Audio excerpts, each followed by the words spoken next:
Hi friends, मैं हूं रसिका। आपको इंग्लिश सिखाने के लिए जो आपको सबसे बड़ी प्रॉब्लम है इस वक्त, वो है हिंदी से इंग्लिश में कन्वर्ट करना। यही तो एक चैलेंज है। किसी से बात करते हैं, वर्ड्स नहीं मिलते हैं, समझ में नहीं आता है कि कैसे बोलना है, क्या बोलना है, इंग्लिश तो आती ही नहीं है, कौन सा रूल लगेगा। आज मैं आपके लिए 3 मैजिकल रूल्स लेकर आई हूं। इन 3 मैजिकल रूल्स में आपको ये पता होगा कि आपको सबसे पहले इंग्लिश में बात करने के लिए सेंटेंस बोलते समय सबसे पहले क्या करना है और लिखते समय क्या करना है। यस, ये दोनों फीचर्स थोड़े अलग हैं। जब आप कोई भी सेंटेंस लिखने जा रहे हैं तब आपको उसका फर्स्ट लेटर, जी हाँ, उसका सबसे पहले वर्ड का फर्स्ट लेटर यानी कि अल्फाबेट कैपिटल बनाना है। आपने पढ़ा होगा ना बचपन में, कैपिटल ए, स्मॉल ए, तो कैपिटल ए बनाना है, कैपिटल लेटर बनाना है, कोई भी कैपिटल टी है वो बनाना है। सो पहला रूल यही है कि आप जब कुछ लिखना स्टार्ट करें तो पहला लेटर कैपिटल बनाएं। जब आप उस सेंटेंस को एंड करें, ये दूसरा रूल है, जब आप उस सेंटेंस को एंड करते हैं तो आपको कैसे एंड करना है, कैसे पता चलेगा कि वो एंड हुआ है, खत्म हुआ है। उसको लिखने में आपको ये फुल स्टॉप या क्वेश्चन मार्क या एक्सक्लेमेशन मार्क से शो करना है कि sentence is ended now, sentence अब खत्म हो चुका है। यही चीज हम पैराग्राफ के एंड में, स्टोरी के एंड में, या फिर अपना कोई क्वेश्चन का आंसर लिख रहे हैं उसके एंड में, ये हर सेंटेंस के लिए ये रूल अप्लाई होता है। सो ये तो था लिखने का रूल। सेकेंड रूल अब हम आते हैं, आई मीन थर्ड पॉइंट जो है सबसे इंपॉर्टेंट है, और वही रूल आपके लिए काम करेगा आपको इंग्लिश बोलने में। यस, जो मेरा थर्ड रूल है, जो थर्ड मैजिकल रूल है, वो आपको इंग्लिश अच्छे से बोलने का तरीका बताएगा। क्या इस तरीका को आप सीखना नहीं चाहेंगे अच्छे से एग्जांपल्स के साथ? सो प्लीज वीडियो में एंड तक बने रहिएगा। वीडियो पसंद आए तो लाइक कीजिएगा, न्यू है तो सब्सक्राइब कीजिएगा और शेयर जरूर कीजिएगा। खुद भी लर्न कीजिए और अपने फ्रेंड्स को या अपने भाई बहनों को भी लर्न कराइए। आज के हमारे मैजिकल सेंटेंस का क्या पार्ट है? सबसे पहले आप अपने सेंटेंस में क्या बोले। आपने हिंदी सुनी, कमल न्यू बुक्स, नई बुक्स खरीद रहा है। कमल इज परचेजिंग न्यू बुक्स। मुझे तो आता है क्योंकि शायद मुझे इंग्लिश आती है और आपको लगता है कि मुझे इंग्लिश आती है, तो आपने तो फटाफट बोल दिया। लेकिन हम कैसे बोले, हमें तो आती ही नहीं है। वही मैं आपको बताती हूं आज। सिर्फ एक रूल है, जब भी हम किसी सेंटेंस को स्टार्ट करते हैं हम उसके सबसे पहले रखते हैं सब्जेक्ट। क्या है सब्जेक्ट? सब्जेक्ट होता है सेंटेंस का फर्स्ट पार्ट और लास्ट का पार्ट हमारा उसका ऑब्जेक्ट होता है। सब्जेक्ट होता है जो किसी काम को करता है, राइट? करता, हिंदी में हम उसे करता बोलते हैं। तो जिस काम को किया गया वो प्रेडिकेट होता है आपकी ग्रामर में।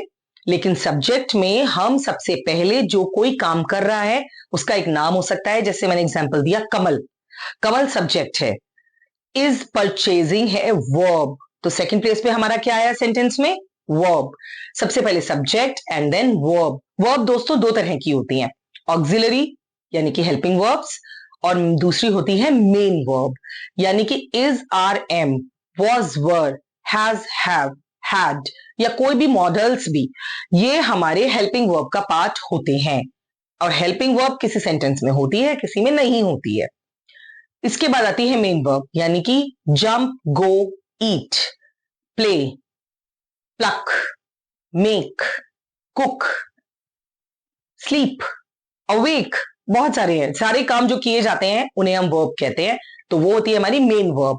उसमें हम अगर आईएनजी लगाते हैं, jump, jumping, pluck, plucking, cook, cooking, break, breaking, तो ये सारे वर्ड्स, ये सारे वर्ब्स जो आते हैं वो सेकंड नंबर पे हमारे सेंटेंस में आते हैं।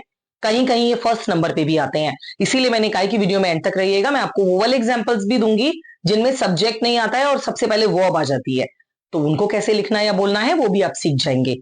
तो आप लास्ट का पार्ट, हमारी पहले सब्जेक्ट आया, फिर हमारा वर्ब आया, और अब हमारा लास्ट में आता है ऑब्जेक्ट, यानी जिस काम को किया गया या जहां आप गए वो जगह, जिस बिल्डिंग में आप गए वो बिल्डिंग का नाम, जो काम आपने किया वो काम, कहीं आप बैठे हैं तो वो जगह, कहां पे बैठे हैं, ये सारी चीजें होती हैं हमारी object. Object comes last in the sentence.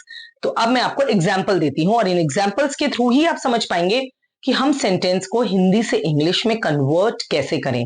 अगर आपको ऑलरेडी इंग्लिश आती है तो इंग्लिश से हिंदी में तो आप कन्वर्ट कर ही लेंगे, वो भी ऑलमोस्ट सेम रूल है। तो अब हम शुरू करते हैं अपने एग्जाम्पल्स के साथ। मेरा फर्स्ट एग्जाम्पल है, वह घर जाता है। वह घर जाता है, जाता यानी कि मैं किसी बॉय या किसी मैन के बारे में बात कर रही हूं, मेल पर्सन के बारे में। सो हम क्या यूज करेंगे मेल के लिए? He, right? So he goes to house या goes to home, his home, home. So हमारा इसमें सबसे पहले हमारा magical rule, subject, verb and object. So subject क्या है? ही। कोई भी नाउन या प्रोनाउन होता है हमारा सब्जेक्ट, इसमें हमारी कोई हेल्पिंग वर्ब नहीं है। ही गोज टू स्कूल, वह स्कूल जाता है, वह घर जाता है। So he goes to his house या he goes to his school. अब ही हमारा नाउन प्रोनाउन है, सब्जेक्ट है, गोज टू वर्ब है क्योंकि जाना वर्ब है, क्रिया है, और लास्ट में हमारा आ जाएगा ऑब्जेक्ट। सो इस तरह से आपने 3 वर्ड्स वाले सेंटेंसेस हिंदी से कन्वर्ट करके इंग्लिश में बनाने सीख लिए। सेकेंड एग्जाम्पल लेते हैं, खाना खा लो। अब ये एक आज्ञा है, राइट? इंपरेटिव सेंटेंस है, खाना खा लो। आप खाना खा लीजिए या खाना खा लो। ईट योर फूड या ईट फूड, ये सिर्फ 2 वर्ड का सेंटेंस है जो कंप्लीट हो गया है। आप अगर किसी को कह रहे हैं ईट फूड या ईट योर फूड, अपना खाना खा लो या खाना खा लो। सो बेसिकली आपका सब्जेक्ट आया खाना खा लो, ईट योर फूड। इसमें हमारे पास कोई सब्जेक्ट नहीं है, हमने किसी का भी नाम नहीं लिया है, कोई नाउन या प्रोनाउन हमने यूज नहीं किया है। So if noun and pronoun is not there in the sentence, what would you use? You will use, सबसे पहले आप हिंदी वर्ब की यूज करेंगे और लास्ट में आपका ऑब्जेक्ट आ जाएगा। खाना एक ऑब्जेक्ट है, खाना eat, eat your food. So basically this is the way of making imperative sentence. एक और एग्जांपल लेते हैं ताकि आपको वो कंफ्यूजन ही ना रहे, क्लियर हो जाए। अपना काम करो, डू योर वर्क, अपना काम करो, अगेन डू। तुम अपना काम करो, अगर ये सेंटेंस होता यू डू योर वर्क, उसमें हमारा सब्जेक्ट प्रोनाउन आता ही आता, लेकिन हमने क्या कहा है? अपना काम करो, डू योर वर्क। इसीलिए हमने पहले इसको आज्ञा के हिसाब से लिया है, पहले वर्ब आएगी, देन आपका ये इसमें सब्जेक्ट आया है एंड देन लास्ट में ऑब्जेक्ट। एक बात हमें क्लियर है दोस्तों, ऑब्जेक्ट लास्ट में ही आएगा, वर्ब फर्स्ट या सेकंड प्लेस में आएगी, और अगर सब्जेक्ट है तो वो हमेशा सबसे पहले या सेकंड प्लेस पे आएगा, लास्ट में कभी नहीं आएगा। थर्ड एग्जांपल लेते हैं, मेहनत करना अच्छा होता है, it is good to work hard. अब मेहनत करना अच्छा होता है एक स्टेटमेंट है, ये एक ट्रुथ है, यूनिवर्सल ट्रुथ। यूनिवर्सल ट्रुथ जहां पे भी हम यूज करते हैं तो उसके लिए हम कहते हैं इट इज गुड, अगेन शुरू में ही हमारा it is good to work hard, या working hard is good, working hard is good. So working hard हमारा यहाँ सब्जेक्ट है और आपका वर्ब भी है। So working hard is helping verb, good object. अच्छा है, हमने उसे अच्छा बोला है, सो अच्छा उसकी क्वालिटी है and that's why we call it object. Next example, आपका घर सुंदर है, आपका घर सुंदर है। Your house is beautiful, your आपका प्रोनाउन हुआ तो ये हमारा सब्जेक्ट हुआ, house, your house is subject, is हमारी हेल्पिंग वर्ब है क्योंकि हम कह रहे हैं है, इज ब्यूटिफुल ऑब्जेक्ट है, हम उसकी तारीफ कर रहे हैं, beautiful. So it is object, subject verb object. Next example, मेरे पिताजी घर पर हैं, my father is at home, my father is at home. मेरे पिताजी, my father is subject, is है, so it's helping verb, is at home घर पर। सो ऑब्जेक्ट क्या है? घर, पिताजी और घर सब्जेक्ट ऑब्जेक्ट है और बीच में है हमारा वर्ब है। तो जब हमारे पास कोई मेन वर्ब नहीं होती तो उसे हम कैसे पूरा करते हैं? हेल्पिंग वर्ब लेके, जिसे हम ऑक्सिलरी वर्ब्स भी बुलाते हैं। So my father is at home, subject verb and object. Next example, वे खेलते हैं, वे खेलते हैं, दे प्ले। इनफ है, कंप्लीट हो गया आपका सेंटेंस। दे हमारा सब्जेक्ट है और प्ले वर्ब। अब इसमें हमने एक बात और सीखी है, सेंटेंस को इंग्लिश में कन्वर्ट करने के लिए हमारे पास जरूरी नहीं है कि ऑब्जेक्ट हो, बिना ऑब्जेक्ट के भी हमारा सेंटेंस कंप्लीट हो सकता है अगर उसमें सब्जेक्ट और वर्ब है। सो सबसे इंपॉर्टेंट पार्ट है हमारा वर्ब। सो दे प्ले अपने आप में कंप्लीट सेंटेंस है, वो खेलते हैं या वे खेलते हैं। हम कमाते हैं, हम रुपये कमाते हैं नहीं कहा मैंने, अंडरस्टूड है, अगर हम कमाते हैं तो वो करेंसी ही है, हमारे रुपए हैं। So we earn, we subject है, अर्न हमारे वर्ब है। सो वी अर्न अगेन आपके 2 वर्ड्स में सेंटेंस कंप्लीट हो गया है। सो शुरू में आपको क्या प्रैक्टिस करनी है फ्रेंड्स? आपको 2 वर्ड्स के सेंटेंसेस बनाने की प्रैक्टिस करनी है, तब 3 वर्ड्स के बनाने की प्रैक्टिस करनी है, और ऐसे ही धीरे धीरे कंटिन्यूटी में आपको लॉन्ग सेंटेंसेस फ्रेम करने ऑटोमेटिकली आ जाएंगे। इतनी ज्यादा प्रॉब्लम नहीं है। आप पानी भरते हो, आप पानी भरते हो। You fill the water, you fill the water.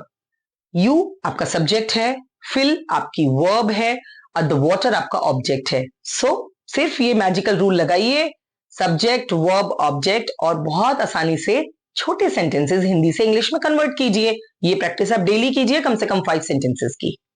मेरा चश्मा कहाँ है, मेरा चश्मा कहाँ है। Where is my spectacles, where is my spectacles. तो मेरा, माई, मगर इसमें क्या ग्लिच है, वेयर। ये शुरू में कहां से आया? क्योंकि ये जब भी कोई क्वेश्चन पूछा जाएगा, आपका क्वेश्चन वर्ड सबसे पहले आएगा, उसके बाद आपकी हेल्पिंग वर्ब आएगी, और फिर उसके बाद आपके सब्जेक्ट वर्ब एंड ऑब्जेक्ट आएंगे। वेयर इज माई स्पेक्टिकल्स, मेरा चश्मा कहाँ है। तरुण फूल तोड़ रहा है, तरुण सब्जेक्ट है तो तरुण पहले आ गया। फूल तोड़ रहा है, फूल हमारा ऑब्जेक्ट है तो फ्लावर्स लास्ट में आएगा। बीच में क्या आएगा, तोड़ना। So Tarun is plucking flowers. Is plucking क्यों है? क्योंकि तोड़ता है, टेंस का रूल लगा है, प्रेजेंट कॉन्टिन्यूअस है। सो Tarun is plucking flowers. Tenses बहुत इंपॉर्टेंट है कोई भी सेंटेंस फ्रेम करने के लिए। तो आपको टेंसेस के लिए मेरी सारी वीडियोस देखनी होंगी, आपको आई बटन में लिंक मिल जाएगा। टेंसेस के रूल्स बहुत शॉर्ट और बहुत सिंप्लीफाइड तरीके से मैंने समझाए हैं, उसके एग्जाम्पल्स और उसकी प्रैक्टिस, वो वीडियोस भी मिस मत कीजिएगा। ये मेरी आपसे रिक्वेस्ट है, वो भी पूरी देखिएगा और उनसे प्रैक्टिस कीजिएगा। I want you to learn English in a better way. हम जा रहे थे, ये पास्ट कंटिन्यूअस का टेंस है, लेकिन हम जा रहे थे सिंपल सा एग्जाम्पल है, वी वर गोइंग। वी यानी कि सब्जेक्ट, वर हमारी हेल्पिंग वर्ब है, गोइंग हमारी मेन वर्ब है। सो जैसे मैंने बताया, सब्जेक्ट के साथ वर्ब भी एक सेंटेंस को कंप्लीट करती है। यहां पर हमारे पास 2 वर्ब्स हैं, auxiliary verbs and main verb. So in that case subject के साथ 2 वर्ब्स लगाइए और हमारा सेंटेंस डन हो गया है। कैसे लगे आपको ये एग्जांपल्स? ऑफ कोर्स समझ आए होंगे। और अगर आप इन्हीं रूल्स को, ये magical rule, subject verb and object को फॉलो करके अगर आप छोटे छोटे सेंटेंसेस को हिंदी से इंग्लिश में कन्वर्ट करते हैं, I guarantee with in 3 to 4 days you will start speaking these sentences also. So please बोलना भी सीखिए और उन्हें लिखना भी सीखिए। लिखने के 2 रूल्स और हैं जो मैंने आपको शुरू में बताए थे। First letter should be capital and it should be ended with the exclamation mark, full stop या क्वेश्चन मार्क। अगर आप इन सारी चीजों को फॉलो करते हैं तो आपके लिए इंग्लिश ना बोलना इतना डिफिकल्ट होगा, ना ही लिखना। All the best friends, keep practicing. Thanks for watching. Subscribe to our channel.